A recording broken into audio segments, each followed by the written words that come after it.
everybody, how you going today? It is so good to see you. I do hope you are super well and as pumped as I am.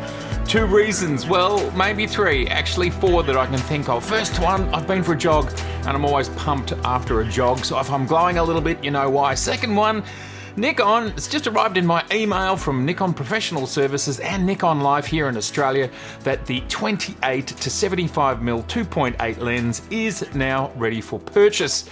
It is 1,599 Australian dollars. It's here. We're just going to have a super fast look at it. This is just a really quick video. Plus, we're going to talk about some really interesting info dropped by just a tiny little YouTuber that probably nobody's ever heard of, FroKnowsPhoto.com. Yes, he's dropped a little bit of super exciting news that we will talk about shortly. Okay, let's firstly talk about the 28 to 75 2.8 lens. It's here. Where does it fit in the range? Well, Nikon's got a number of lenses covering this range. We've got the original 24 to 70 f4. We've got the 24 to 70 2.8. We've now also got the 24 to 120 f4, and these are all S-class lenses. And then we have this lens here, which is a 28 to 75. Now, the 2.8 is great. That gives us twice the light gathering capabilities of an f4.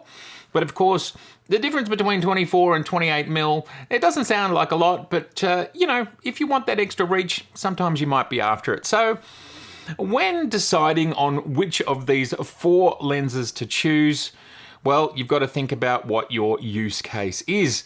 Now, one of the great use cases of this new 28 to 75 is sitting it on one of these. This is my Ronin S gimbal, and I've used it over the last 2 or 3 years in all sorts of different situations.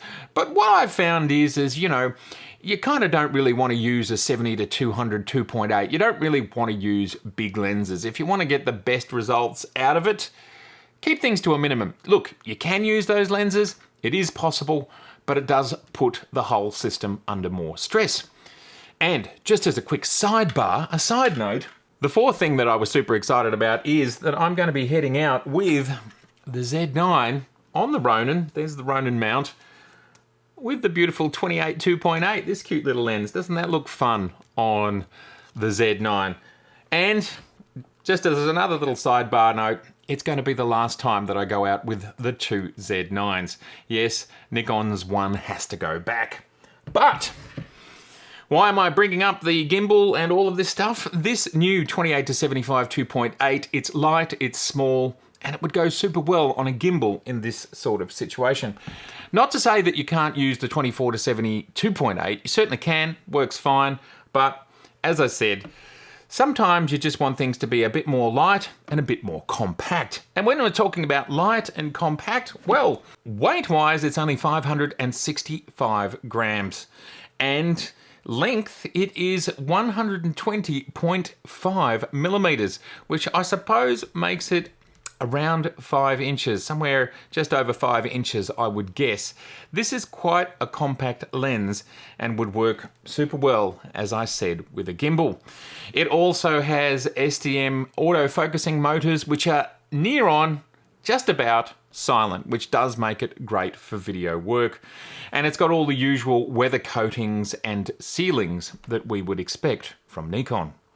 So this is a fun little lens. It's arrived. It's at a great price point. It does give you the amazing 2.8 aperture, which is great for so many situations, but it is just slightly narrower on the wide end and slightly longer on the long end. And that might work perfectly for you. Obviously, it's a great travel lens as well. Look, I think it's really cool that Nikon has given us so many options. Like, all of these different lenses actually suit and fit slightly different use cases. And I suppose the 2 that probably most tightly overlap is the 24 to 70 f4 and the 24 to 120 f4. They're probably the 2 that are absolutely closest to each other. Otherwise, you know, decide for yourself what's more important. Is f-stops more important? Is price more important? Is weight more important?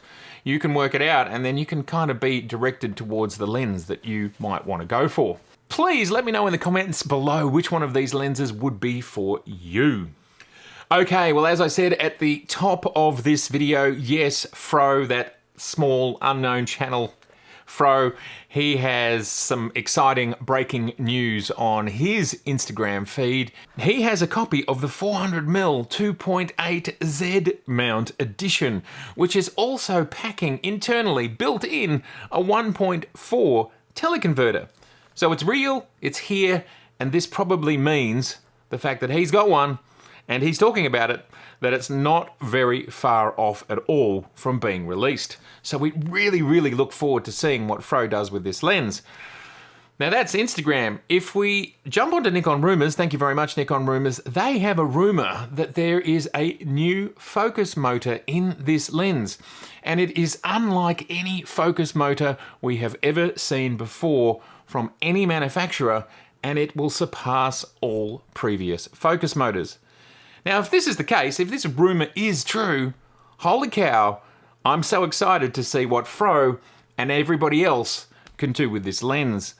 So good on you, Nikon. Here we are right at the start of 2022. We're still pretty much in the first half of January 2022, and you're already releasing two exciting and interesting lenses. One is obviously very much an entry-level lens, and one is perhaps the most epic and expensive lens that we will see from the Z mount in 2022. Who knows?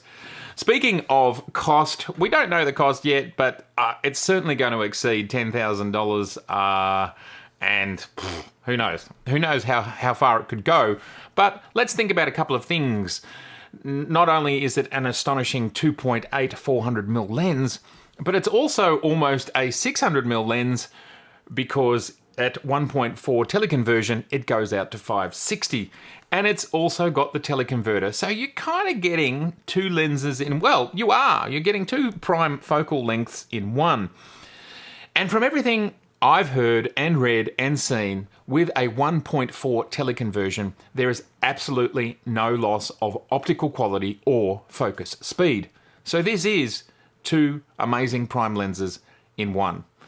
I just can't wait to see what everybody does with it. I will never have the budget to buy this sort of lens, but I would certainly love to test one out because, well, far out. I was using Thomas Pepin's lenses, videos coming up about them soon, and I really enjoyed the 400 2.8 for its capacity to have separation. This was the F-mount version, which, as I said, there's a video coming from that soon.